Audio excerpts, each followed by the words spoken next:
কাল হাসরের ময়দানে আদর্শ এবং বিশ্বাসের ভিত্তিতে মানুষের বিচার হবে।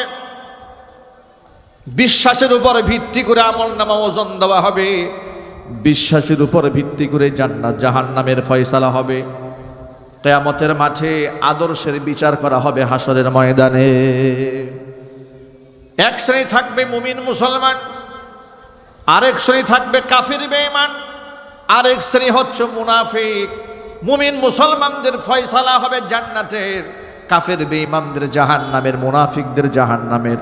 কিন্তু মুমিন মুসলমানদের মধ্যে ক্লাসিফিকেশন আছে, বিভাজন আছে। মুমিন মুসলমানদের মধ্যে এমন কিছু ব্যক্তি থাকবে যারা আল্লাহ সুবহানাহু ওয়া তাআলা আপন মেহেরবাড়িতে যাদের কি বিনা হিসেবে জান্নাতে পৌঁছে দেবে।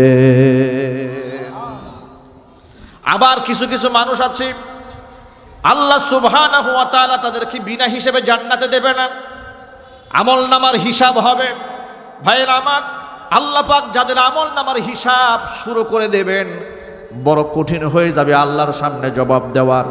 এই জন্য আল্লাহর নবী সাল্লাল্লাহু আলাইহি সাল্লাম একটা দোয়া শিখিয়েছেন, আল্লাহর কাছে দোয়া করো, আল্লাহুম্মা হাসিবনি হিসাবান ইয়াসীরা।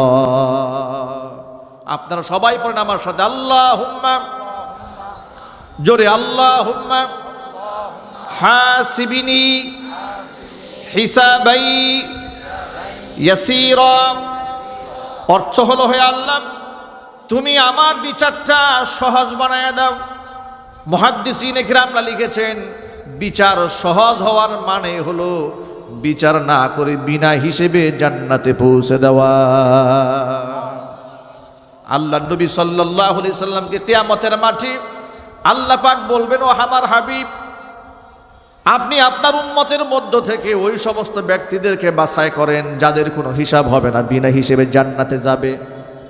আপনি ওই সমস্ত ব্যক্তিদেরকে আপনি বাবুল আইমান, দরজা দিয়ে বেহেশতের মধ্যে প্রবেশ করায় দেন। আল্লাহ নবী বলেছেন ওই দরজাটা এত বেশি প্রশস্ত হয়ে যাবে, একসাথে 7 লক্ষ মানুষ আল্লাহ পাকের জান্নাতে যাবে, একজনের গায়ের সাথে আরেকজনের গায়ে টাচ লাগবে না। ভাইরা আমার, আপনারা শুনে খুশি হবেন, আল্লাহ পাক মেহেরবান।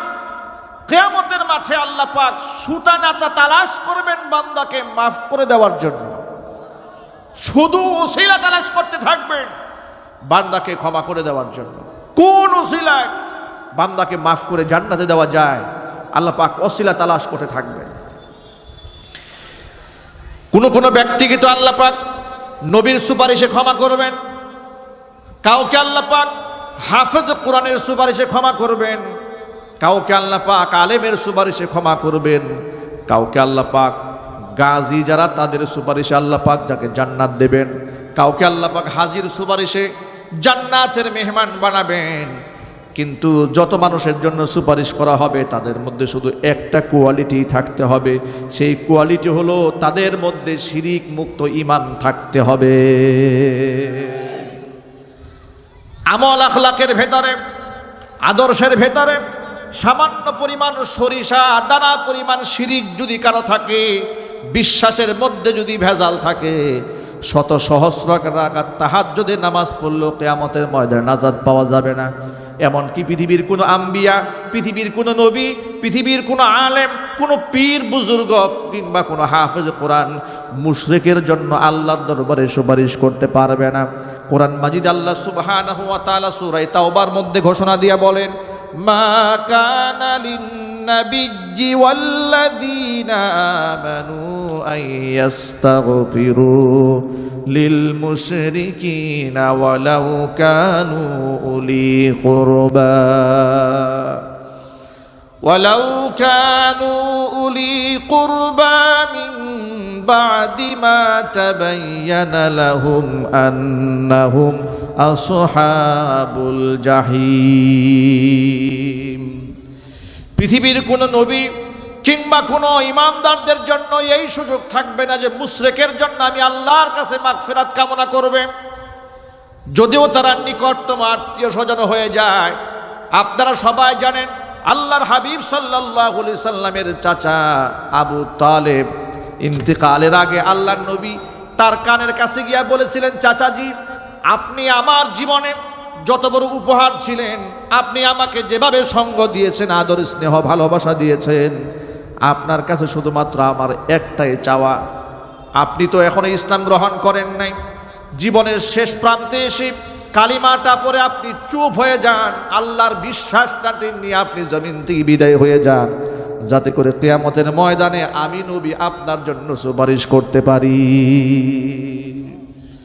আল্লাহর নবী এই প্রস্তাব দেওয়ার পরে আবু জেহেল, উতবা, সাইবা, ওয়ালিদ ইবনুল মুগিরা, আবু সুফিয়ান, তৎকালীন যুগের মক্কার বড় বড় কাফেরদের লিডার যারা ছিলেন, সকলে আবু তালিবের বাড়িতে এসে হাজির।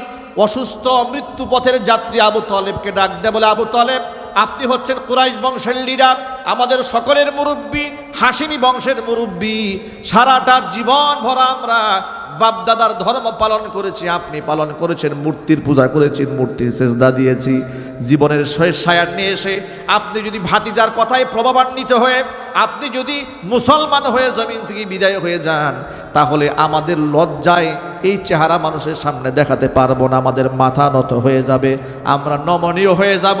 এই জন্য আপনাকে দুহাই দিয়ে বলছি, খবরদার আপনি ইসলাম গ্রহণ করবেন না, বাপদাদার ধর্মের মুখের মধ্যে চুনকালি মারবেন না। আল্লাহর নবী সাল্লাল্লাহু আলাইহি সাল্লাম পাশে বসে আছেন। হুজুরকে দেখে আবু তালিব বলছেন, হে মুহাম্মদ, ইখতারতুন নার আলাল আর, আমি জানি কালিমা ছাড়া ইন্তেকাল করলে আমাকে জাহান্নামের আগুনে পুড়তে হবে, কিন্তু এই মুহূর্তে ইসলাম গ্রহণ করা এটা আমার জন্য লজ্জার ব্যাপার, এটা আমার বংশীয় মর্যাদা নষ্ট হবে বলে আমি দুনিয়ার লজ্জার উপরে কিয়ামতের মাঠে জাহান্নামের আগুনটাকেই বেছে নিলাম। বেঈমান হয়ে জমিন থেকে বিদায় হলেন। আল্লাহর নবী এমন ভাবে কান্না করতেছিলেন, চাচা কাফের অবস্থায় কুফরি হালাতে মারা গেছেন, শিরকি অবস্থায় মারা গেলেন। হুজুরের কান্না আল্লাহ রাব্বুল আলামিন লাঘব করে দিয়ে আল্লাহ সুবহানাহু ওয়া তাআলা সূরা কসসের আয়াত নাযিল করে দিয়ে বলছেন, হাবিব, ইন্নাকা লা তাহদি মান আহবাবতা ওয়ালাকিন্নাল্লাহা ইয়াহদি মান ইয়াশা ওয়া হুয়া আ'লামু বিল মুহতাদিন। ও নবীজি, চাচার জন্য কেন এভাবে কাঁদেন আপনি? আপনি যাকে খুশি তাকে হেদায়েত আপনি দিতে পারবেন না। ওয়ালাকিন্নাল্লাহা ইয়াহদি মান ইয়াশা, হেদায়েতের মালিককে জোরে বলেন, একটু জোর আওয়াজে বলতে হবে। আল্লাহ পাক বলেন, নবীজি, যাকে খুশি তাকে আপনি হেদায়েত দিতে পারবেন না, হেদায়েতের মালিক আপনি নন, হেদায়েতের মালিক আমি, যাকে খুশি তাকে আমি আল্লাহ হেদায়েত দান করে দেই। জোরে কোন সুবহানাল্লাহ। এই জন্য আমরা আল্লাহ পাকের কাছে হেদায়েত চেয়ে 5 ওয়াক্ত নামাজে সূরা ফাতিহার মধ্যে আল্লাহ পাক দোয়া শিখিয়েছেন, আমরা দোয়া করি, ইহদিনাস সিরাতাল মুস্তাকিম সিরাতাল্লাযীনা আন'আমতা আলাইহিম গায়রিল মাগদুবি আলাইহিম ওয়ালাদ-দাল্লিন।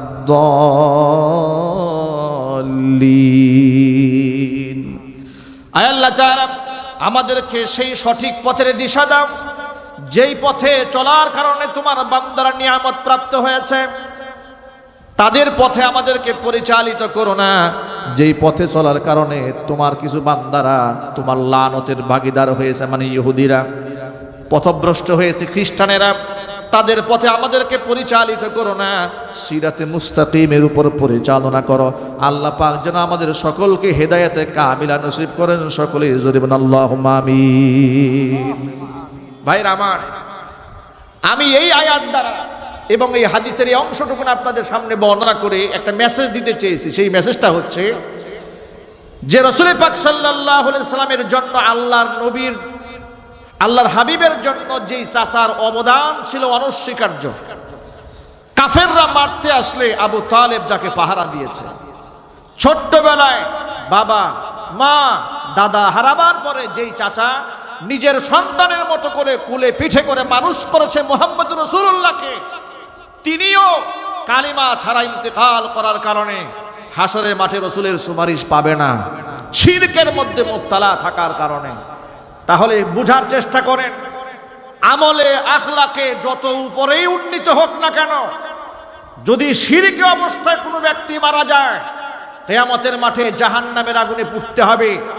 এই জন্য মুসলমানদের সাথে, তাওহীদপন্থী মুসলিমদের সাথে শিরকি আদর্শে বিশ্বাসী মানুষের আদর্শের সাথে কোনো প্রকার সম্পর্ক থাকতে পারে না। বিভিন্ন জায়গাতে আজকে দেখা যায় মুসলমানরা পূজা করে, আছে না নাই? আরো জোরে বলতে হবে। বিভিন্ন জায়গায় মুসলমানরা পূজা করে, একদিক থেকে নিজেরা হজ করে আসে বাইতুল্লাহতে, আবার পূজাও করে, রোজাও রাখে। আবার তারা নতুন একটা স্লোগান বানিয়েছে, আমরা অসাম্প্রদায়িক বাংলাদেশ গড়তে চাই। অসাম্প্রদায়িক বাংলাদেশ গড়ার নামে মুসলমান তিনি আদর্শ জলাঞ্জলি দিয়া কাফের বেঈমানদের সাথে মূর্তির সামনে অগ্নি পূজা করে, মূর্তি পূজা করে। ও মুসলমান ভাইয়েরা আমার দেশের তথাকথিত সুশীল সমাজ আর বুদ্ধিজীবী টকশোতে বসে এদেশের ধর্মপ্রাণ মুসলমানদেরকে বেঈমান বানাবার ষড়যন্ত্র চালাচ্ছে।